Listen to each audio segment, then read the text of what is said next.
doonta anigoo ah Kawthar Maxamed Cabdulaahi waxaana idaacadda saaka inteeda badan ku eegi doonaa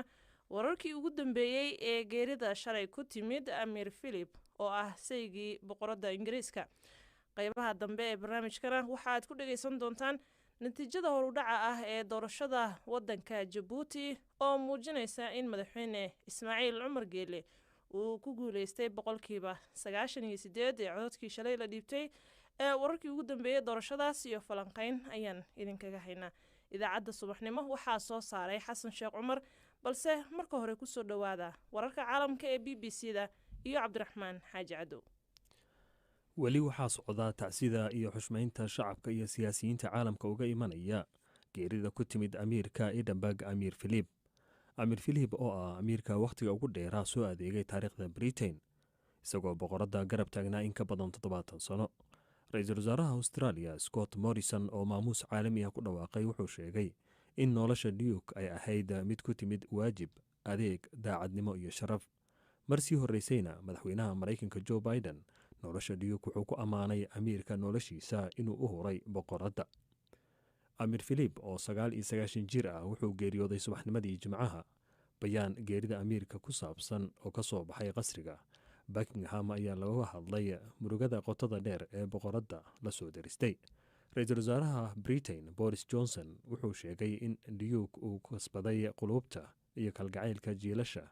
dalka UK, barwaaqo sooranka iyo weliba adduunka oo dhan. wiilka curadka u ah boqoradda iyo Duke Edinburgh Amir Charles ayaa jimcihii ka soo safray gurigiisa oo ku yaalay Gloucestershire isaga oo qabtay Windsor Castle oo ah halka uu Amir Philip uu ku dhintay.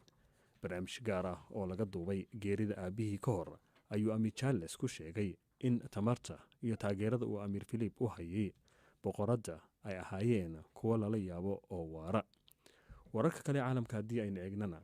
dowladda Shiinaha ayaa ganaax dhan $2.5 bilyan oo dollar saaray shirkadaha ku bohoobay Alibaba kadib markii lagu eedeeyay inay ku xadgudbeen xeerarka looga hortegayay inuu ganacsi shirkad gaar ah u xirnaado. waxayna hay-adda shirkadaha Alibaba ganaaxa saaray ee dowladda Shiinaha sheegeen shirkadda weyn oo qaab online ah wax ku iibiso 2015 inay isku dayeysay inay suuqa kaligood haystaan, iyagoo ganacsatada ka hor istaagaya inay isticmaalaan shirkadaha kale ee qaab online wax ku iibiyo. bayaan ka soo baxay shirkadda Alibaba waxaa lagu sheegay in ay go'aanka aqbashay. ugu dambayna, kulan looga hadlayo barnaamijka nuclearka ee Iran ayaa la filayaa inuu toddobaadka soo socda uu ka furmo magaalada Vienna. kulankaasi oo imanaya kadib markii ay ergada ka socotay midowga Yurub iyo Ruushka ay sheegeen wadahadal hordhac ah oo la yeeshay inuu ahaa mid ididiila leh, balse Washington iyo Tehran ayaa isku khilaafay cunaqabateennada Iran saaran ee laga qaadi karo kuwa ay yihiin haddii ay Iran dib u bilowdo in ay u hoggaansato heshiiskii nuclearka ee ay quwadaha adduunka la gashay 2015. aad baad u mahadsan tahay. kaasi waxa uu ahaa Cabdiraxmaan Xaaji Cadow oo inala socodsiinayay wararka caalamka ee BBC-da. waa hagaag subax wanaagsan mar kale dhegeystayaal. aan ku bilaabnay sida warkaba aad ku maqlayseen, waxaa iska soo daba dhacaya tacsida ay madaxda caalamka ka dirayaan geerida ku timid saygii boqoradda Ingiriiska. Amir Philip ayaa waxa uu geeriyooday shalay oo Jimco ahayd isagoo markaa da'diisu ay tahay 99 sano jir. wararkii ugu dambeeyay ee geerida Amir Philip waxaa isha ku hayay oo haatan stuudiyaha igula sugan Xasan Sheekh Cumar. Xasan, waxaa socda Kawthar tacsida iyo xushmaynta dadweynuhu ay u muujinayaan amiirkii geeriyooday Amir Philip, iyadoo ay dabcan si aada isaga soo daba dhacayaan tacsida ay dirayaan hogaamiyaasha caalamka, boqorada iyo sidoo kale dadka kale ee magaca leh. in badan oo ka mid ah wargeysyada ka soo baxa dalka Britain waxa iyaguna bogagooda hore ay ku muujiyeen sida ay ugu xun yihiin geeridii ku timid saygii boqoradda ee Amir Philip. wargeysyo kala duwan ayaana diiradda saaray ereyga loo adeegsaday bayaanka ka soo baxay qasriga boqortooyada ee Buckingham Palace oo ku aadan geerida Amir Philip oo jimcihii shalay la shaaciyay ereygaasi oo ahaa saygii ay jecleed boqoradda Elizabeth. tusaale ahaan wargeyska The Sun ayaa waxa uu boqoradda u diray ama lagu qoray fariin ah in uu markaasi muujinayo in dhammaanteen ayuu leeyahay waxaynu kula qaybsanaynaa murugada. wadamada barwaaqa sooranka ayaa iyaguna waxay ammaaneen qaabka wanaagsan ee uu ugu adeegay dadweynaha amiir philip. tacsida haddii aynu kusoo laabanno madaxweynaha dalka maraykanka joe biden ayaa tacsi ka diray geerida amiir philip isagoo ku ammaanay doorkii uu ku lahaa arrimo badan oo muhiim ahaa, gaar ahaan kaalintii howlihii deegaanka iyo sidoo kale xil iska saaristii caawinta dadka. waxa uu biden sheegay inuu ahaa nin adag amiir philip, isagoo 99 jir ah ayuunasan markaasi waxba iska bedelin sida uu sheegay marka ay timaado xagga howlaha wanaagsan ee uu soo qabtay. sidoo kale waxaa geerida amiir philip ka tacsiyeeyey madaxweynayaashii hore ee dalka maraykanka donald trump, barack obama, george w bush. dhammaantoodna waxay direen fariimo ay ku muujinayaan sida ay uga murugaysan yihiin geerida amiir philip. geeridiisa oo la shaaciyey amiirka oo shaaciyey qasriga boqortooyada ee Buckingham Palace jimcihii waxa markaasi boqorada la sheegay inuu ku weheliyey ama uu horay ugu raacay boqolaal safar oo ay ku tagtay meelo kala duwan oo dunida ka mid ah. madaxda iyo mas-uuliyiinta dunida tacsida ka diray geerida amiir philip waxaa ka mid ahaa ra-iisul wasaaraha dalka Spain Pedro Sanchez oo sheegay inuu tacsi gaarsiinayo boqorada Elizabeth, dowladda Britain iyo guud ahaan dadka dalkaasi. Mr Sanchez oo ka hadlayay shir jaraa'id isagoo booqasho ku jooga dalka Senegal waxa uu yiri: Saben que sus majestades los reyes de España han hecho llegar ya sus condolencias a la familia. waad ogtihiin boqortooyada Spain, boqorkiiyo boqoraduba waxa ay direen tacsida oo ay u direen qoyska boqortooyada ee Britishka iyo dadweynaha Britishkaba. dowladda Spainna waxa ay raacaysaa iyaduna inay tacsidaas kala dirto. waxaan doonaynaa inaan tacsiyadeeda weliba gaadhsiino boqorada Queen Elizabeth iyo dhammaanba qoyska boqortooyada iyo dabcan dadweynaha Ingiriiska iyo dowladoodaba iyo dhammaanba dadka Britishka ah. A toda la familia real y sin duda alguna también al gobierno británico y al pueblo británico. sidoo kale mas-uuliyiinta caalamka ee tacsida ka diraya geerida amiir philip waxaa ka mid ah ra-iisul wasaaraha dalka Australia Scott Morrison oo markaasi maamuus caalamiya ku dhawaaqay. waxa uu sheegay in nolosha amiir philip ay ahayd mid ku timid markaasi howl waajib ah oo markaasi daacadnimo iyo dabcan sharaf ay ku dheehan tahay. sidoo kale ku-xigeenka afhayeenka xogayaha guud ee qaramada midoobay ninka lagu magacaabo Farxaan Xaq ayaa waxa uu isna uu sheegay in xogayaha guud ee qaramada midoobay Antonio Guterres uu aad uga naxay geerida amiir philip. isagoo arrintaa ka hadlayana waxaa hadaladiisii ka mid ahaa: The Secretary General is saddened at the passing of His Royal Highness Prince Philip, Duke of Edinburgh. xogayaha guud ee qaramada midoobay waxa uu ka naxay geerida amiir philip oo ah sayga boqorad Elizabeth labaad ee boqortooyada Britain iyo Northern Ireland. wuxuu tacsi u dirayaa boqorada iyo shacabka UK. amiirka geeriyooday waxa uu muddo ka badan 60 sano boqorada ka caawinayay howlaha ay qaranka u hayso. waxa uu ku cambaxay samafalka oo waxa uu madax ka ah ku dhawaad 800 oo hay'adood, gaar ahaan kuwa ka shaqeeya deegaanka, warshadaha, cayaaraha iyo waxbarashada. Those focused on the environment, industry, sport and education. dadweynaha markaynu eegno waxaa socda in dad badan ay markaasi ubaxyo dhigayaan aqalka boqortooyada Buckingham Palace iyo sidoo kale Windsor, halkaasi oo dabcan uu ku geeriyooday ama uu maalmihii dambe ku sugnaa amiir philip. sidoo kale waxaa isu soo taraya fariimaha tacsida ee ka imaaneysa dadweynaha. dowladdu waxay sheegtay in aan halkaa la isugu imaan karin, islamarkaana aan dadku halkaa isugu soo bixi karin maadaama uu jiro fayraska corona. nin ka mid ah dadweynaha ku dhaqan magaalada London oo xalay xilli dambe BBC-da la hadlayay laguna magacaabo Alex ayaa isaga iyo labadiisa caruur ah waxa ay markaasi halkaasi dhigeen ama irdaha laga galo qasriga oo ku yaala bartamaha London ay dhigeen ubaxyo iyadoo xilligaasi uu jiray qabow daran oo dabcan ka dhacay magaalada London. Alex waxa uu sheegay in maadaama xilligii hore ee shalay uu ahaa markaasi mashquul badan oo jiray oo fursad u helay xalay xilli dambe in halka uu yimaado oo ubax dhigo si uu u muujiyo sida uu uga xun yahay geerida amiir philip. iyadoo markaasi aadna loogu ammaanay amiirka geeriyooday in uu xaaskiisa boqorad elizabeth oo markaasi aada u garab istaagay ouna siiyey taageero markaasi dabcan heer weyn la gaarsiiyey. baarlamaanka ingiriiska ayaa isniinta waxaa la sheegay inuu qadarin u samayn doono amiirka iyadoo dabcan fadhi gaar ahna loo samayn doono tacsidiisa. marka ilaa iyo hadda waxaa iska soo dabadhacaya tacsidaasi iyo xushmadda loo muujinayo iyo sidoo kale qadarinta loo muujinayo amiirka iyadoo lagu garab istaagayo boqoradda sida ay markaasi looga xun yahay geeridaasi ku timid amiir philip. aad baad u mahadsan tahay. kaasi waxa uu ahaa xasan sheekh cumar oo toos ila fadhiyay stuudiyaha oo inala socodsiinayay wararkii ugu dambeeyey ee geerida saygii boqoradda ingiriiska amiir philip. hal shay oo si aad ah loogu xasuusto amiir philip waa ilaalinta deegaanka. wuxuu aad ugu lug lahaa ururka maalgelinta duurjoogta adduunka oo markii dambe magaciisa loo bedelay maalgelinta adduunka ee dhowridda deegaanka. warbixin arintaasi ku saabsan waxaa soo jeedinaysa Faadumo Macalin Abuukar. amiirka Edinburgh xiisaha uu u hayay dhowridda deegaanka ma ahayn mid qarsoon. wuxuu mar walba ka hadli jiray khatarta sii kordhaysa ee lagu hayo dunida dabiiciga ah.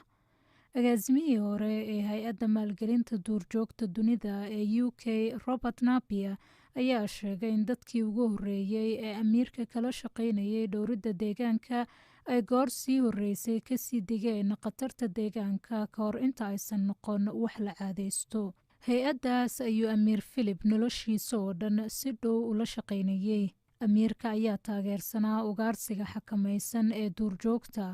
sanadkii 1963 amiir philip ayaa sameeyey arrin muran dhalisay kadib markii uu toogtay shabeel xilli uu booqasho ku joogay dalka hindiya. markii la baahiyey sawir muujinaya shabeelka oo loo soo bandhigay sidii koob lagu guulaystay ayay carada ka sii dartay sidii hore. hase yeeshee markii dambe waxa uu isagoo saameyntiisii adeegsanaya juhdi aad u badan iyo weliba dhaqaale ku bixiyey ilaalinta xayawaanka duurjoogta ah. waxa uu dadaalkiisii isu bedelay sanduuqa caalamiga ah ee lagu maalgeliyo bey-ada, wuxuuna si dabiici ah ugu muuqday inuu noqday madaxweynihii ugu horeeyey ee hay-addaas. sida uu qabo xubin sare oo ka tirsan WWF Ivan Hatin, aragtiyada amiirka ee dhowridda deegaanka waxaa saameyn xoogan ku lahaa isu imaatin ay hogaamiyayaasha diimaha ku yeesheen magaalada Asiisi sanadkii 1986 si looga wada xaajoodo arrimaha deegaanka. laakiin waxaa aad loogu ammaanay amiir philip sida uu ugu dadaalay in la ilaaliyo keymaha caalamka iyo olole uu u sameeyey yareynta kalluumaysiga laga sameeyo badaha caalamka. amiir philip waxa uu sidoo kale danayn jiray warshadaha, isagoo booqday warshado badan islamarkaana taageero dhinaca dhaqaalaha ah u fidiyey dadka adeegsada warshadaha oo haatan loo yaqaano aasaaska shaqada. aad bay u mahadsan tahay Faadumo Macalin Abuukar. isla wararkaas aanu kusii soconay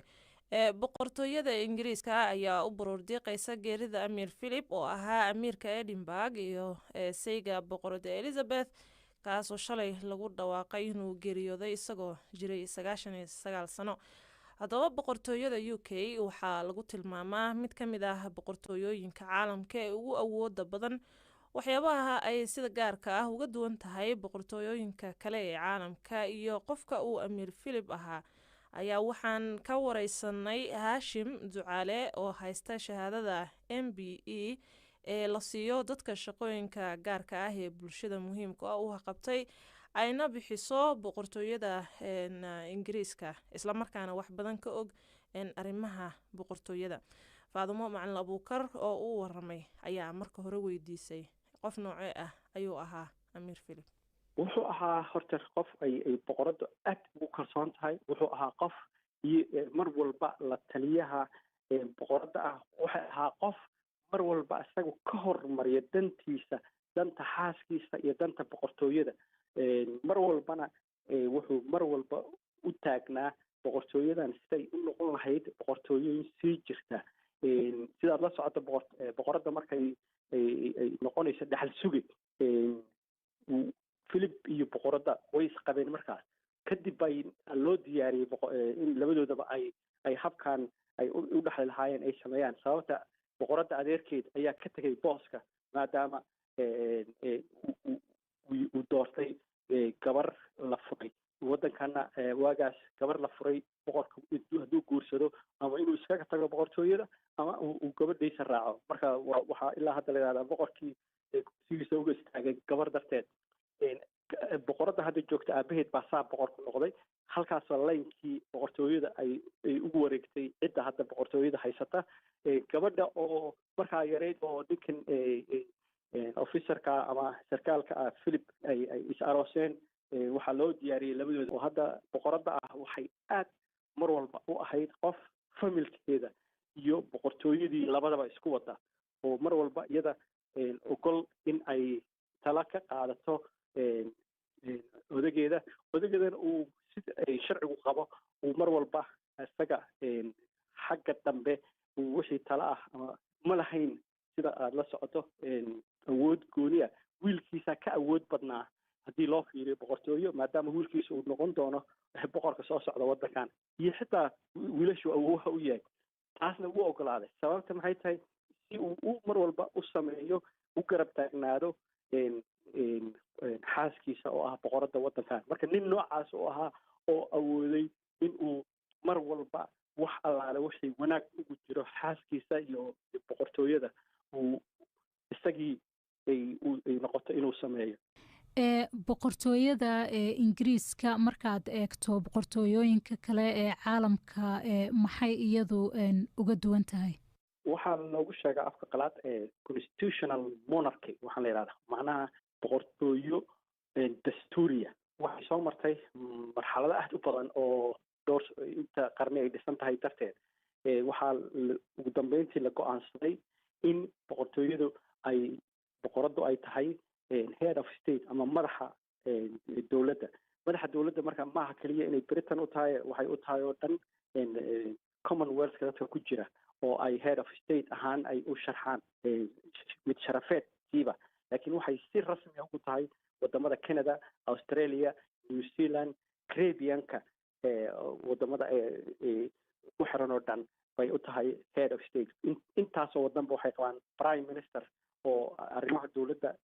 ka mas-uula iyaduna waxay tahay intaba waxay u tahay markii aan ka sheekeeyo boqortooyo ahaan waxay soo mareen arrimahaas oo dhan oo ilaa iyo wakti ay boqortooyadu iyadu ay ahayd cidda wax walba sheegta oo ciddii ka hortimaadana xoog lagu maqoonayo ilaa hadda ay noqdeen constitutional monarchy ama boqortooyo dastuuriya waxyaabaha aadka u muhiima oo boqoraddu ay u amiirato ama ay mar walba ay dowladdii lasoo dhiso oo ay dadku doortaan ciddii ku guulaysata unbay u magacowdaa jegada prime ministerka iyada waa maalinta oo doorashada uu ku guulaysto ciddii ku guulaysata xisbiga ku guulaysta qofka liaderka u ah ama madaxda u ah ayaa automatic noqda prime minister waddankan wuxuu sameynayaa maalintaasuu u tegayaa kii horena saacado ka hor intuu tago oo laga raayay wuxuu u dhiibayaa warqadiisa istiqlaalada qofkii cusbaa bay u dhiibaysaa wiigiiba hal mar oo maalinta talaadada ah ayaa boqoradda iyo prime ministerka waddanku is arkaan si ay uga xaalaan boqoradduna inta badan amara toosa ma dhiibto oo la talin weeyaan arrimaheeda oo dowladda si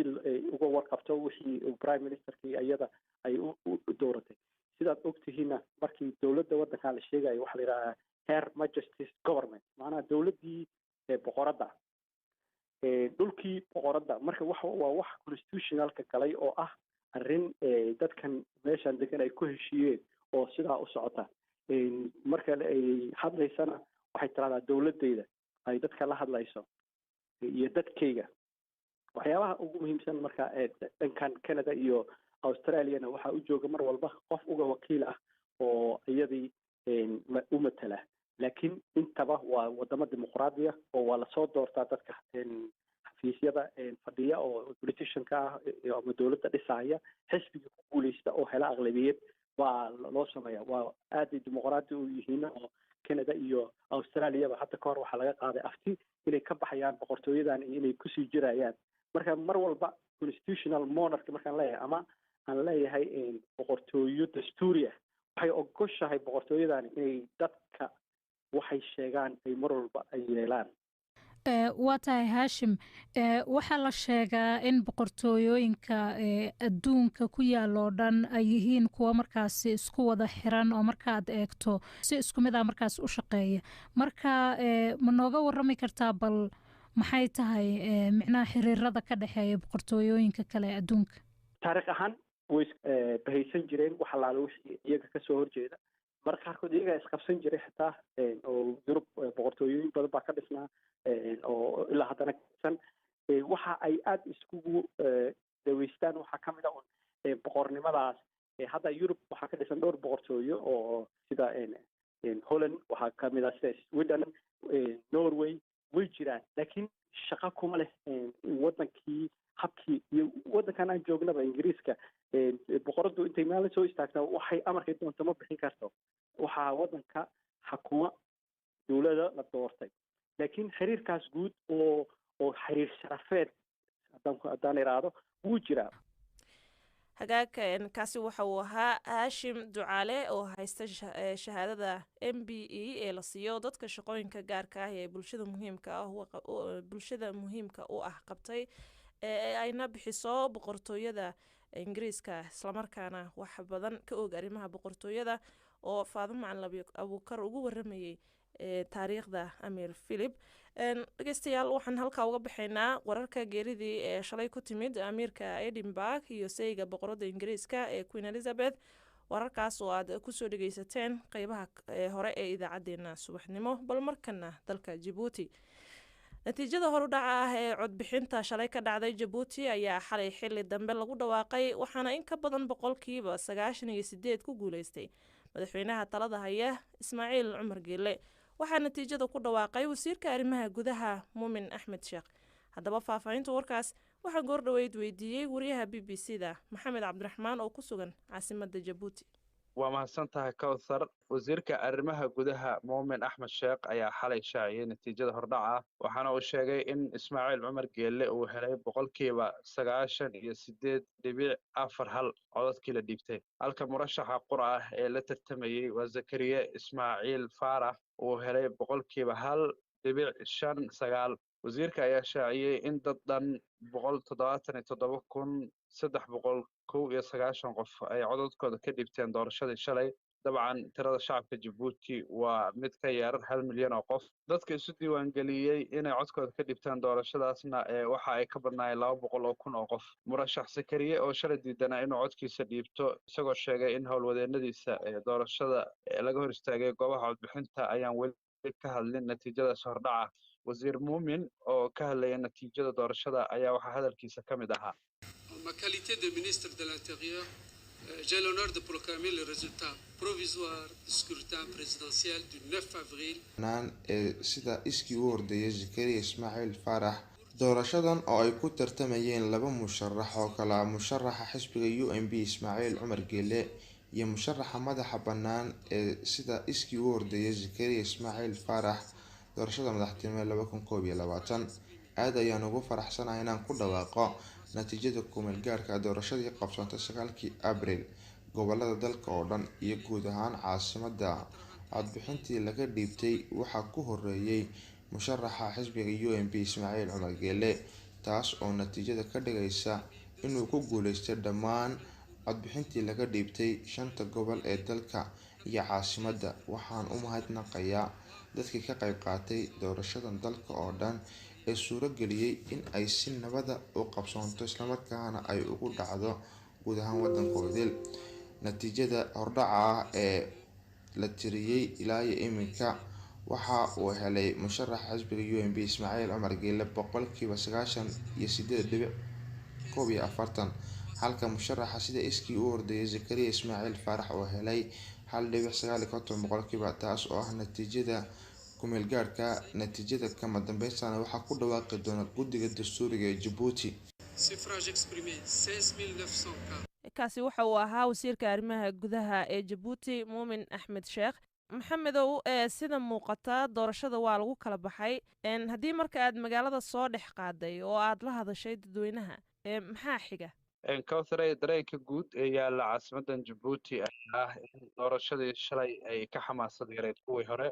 maadaama ay murashaxiintu ahaayeen laba nin oo awood ahaan dhanka siyaasadda aan sinayn haddaba si aan u falanqeyno doorashadaasi iyo waxa xiga ee laga filan kara Djibouti waxaan ka waraystay Dr. Aadan Cumar Cabdullaahi oo ah madaxa Machadka Daraasaadka Siyaasadda iyo Istiraatiijiyadda ee dalka Djibouti. horta markaad dib ugu noqotid taariikhda siyaasadeed ee Djibouti ee dib u eegtay 30 sano ee ugu dambeeyay laga soo bilaabo 93kii doorashadii ugu horeysay ee dhacday ee xisbiyo badan ay ku loolamaan tii 99kii loo xigsiiyo tii 2005 tii 2011 tii 2016 iyo tan maanta joogno marka dib loo wada eego lixda doorashooyin tutan oo kala waxaana soo martay maalintii 2005 in maanta markaad magaalada dhex martid ama aad koofi gashid ama aad dad aad la kulantid in hadal haynta doorashooyinku ay dadka aad ugu yar tahay ayaa la dareemaya in waxa la dareemaya mararka qaarkood dadku inay iska iloobaan inay doorasho socoto marka TV-ga la shido la xasuusanayo marka waxa doorashooyinkii aan naqaanay madaxtinimo mustawaha ay tani maanta leedahay aad buu horta ugu hooseeya waxyaabaha waxaa keenana waxaa ka mid ah in mucaaradkii horta qaatay in doorashada ka qayb galo sidii uu qaatay tii 2005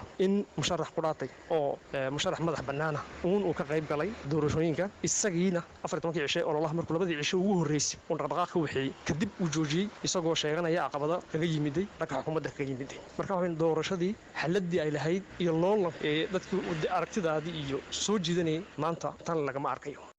musharaxa qurax ee doorashada kula tartamayay Ismaaciil Cumar Geelle waxa uu sheegay inuu dhibaato badan kala kulmay guddiga doorashada taa maxaa loo fasiran karaa horta doorasho madaxnimo lagu rabo aad bay u adag tahay adduunyada way adag tahay gaar ahaan Djibouti aad bay u adag tahay waxa weeye wax ka hor imanaya caqabado badan oo ah technically lehna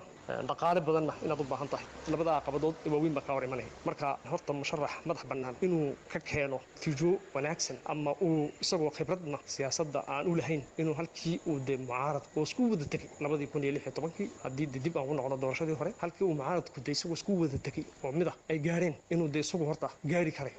karin wala isku wada garanay marka ololihiisii wuxuu joojiyayna waanagii hadeerba soo niri isaga laba cisho u socoto 13 cisho labada toddobaad ee u qorshaysnaa inuu olol ku jiro waxyaabo badan oo waxa jira ma aragtay maxay ahaydeen aad ku talagelin oo ka soo horbaxaya kulli maanta leeyahay waxyaabahaas inay joojiyeen sidii uu aamusayna wali mu hadal waxa ka horeeyay oo doorashada qaadacay mucaaradka oo idin taa maxay uga dhigan tahay kalsoonida lagu qabi karo hanaanka doorashada ee Djibouti horta maanta markii ugu horeysay uu mucaaradku qaadacay doorashooyin ma laga bilaabo doorashooyinkii dhacay 2013 wixii ka dambeeyay 13 markuu ka qayb galay doorashooyinkii baarlamantariyanka kadib 10 sano ku dhawaad ayuu ka haray baheedu qaadacay doorashooyinka qaadacan maanta tan madaxtinimada waxyaabo kala duwan ayay ku macneeyeen ay ka mid tahay wadahadaladii la galay December 2014 ay wada galeen xukuumadda iyo xisbiyada mucaaradka soo tagay ee looran jiray USN ay wada galeen in waxyaabo isku raacay natiijooyinka in la hirgelin waayay in maanta marka sida loo eego mandaqada waxa ka taagan cudurkan adduunyada saameeyay hagaagkaasi waxa uu ahaa Dr. Aadan Cumar Cabdullaahi Machadka Daraasaadka ee madaxa Machadka Daraasaadka Siyaasadda iyo Istiraatiijiyadda ee Djibouti Maxamed Cabdiraxmaan ayuu u waramayay inta ayaan u dhageystayaal ku soo gabagabaynaynaa idaacadeeni subaxnimo oo aan saaka si gaar ah uga eegaynay wararkii ugu dambeeyay iyo taariikhda guud ee Amir Philip oo ahaa sayga boqoradda Ingiriiska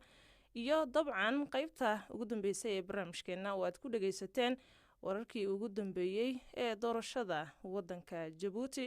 barnaamijkan ama idaacadan subaxnimo dhageystayaal waxaa isku soo dabariday Xasan Sheekh Cumar halkana waxaa idinkala socodsiinaysay anigoo ah Kawthar Maxamed Cabdullaahi tan iyo kulankeena xiga 2 duhurnimo sidaas